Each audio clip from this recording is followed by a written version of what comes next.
ગાંધીનગરમાં આયોજિત દ્વિદિવસીય હોમિયોપેથી કોન્ફરન્સનું સમાપન થયું હતું, જેમાં વિવિધ રાજ્યોના 9,000 જેટલા હોમિયોપેથી પ્રેક્ટિશનર્સ સહભાગી થયા હતા.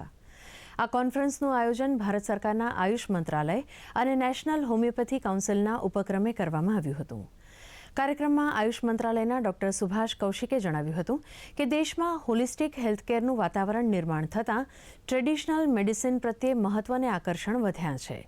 આવનારા સમયમાં રોગમુક્ત ભારત અભિયાનમાં હોમિયોપેથી ઉપચારને સાથે રાખીને કામગીરી કરવાની રહેશે, જેમાં હોમિયોપેથી ડોક્ટર્સ, વિદ્યાર્થીઓ, ઉદ્યોગ જગત તેમજ દેશના ખેડૂતોને પણ સાથે રાખવા જરૂરી છે.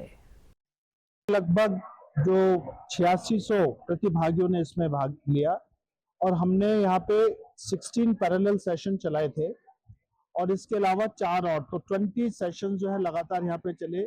और चूंकि जो आयुष मंत्रालय के 3 जो बड़े केंद्र हैं, तीनों ने मिलकर इसको आयोजित किया था. इस कार्यक्रम को कल हमारे मुख्य अतिथि थे जो यहाँ के माननीय मुख्यमंत्री थे गुजरात के पटेल साहब, वो थे. अब यहाँ के स्वास्थ्य मंत्री थे.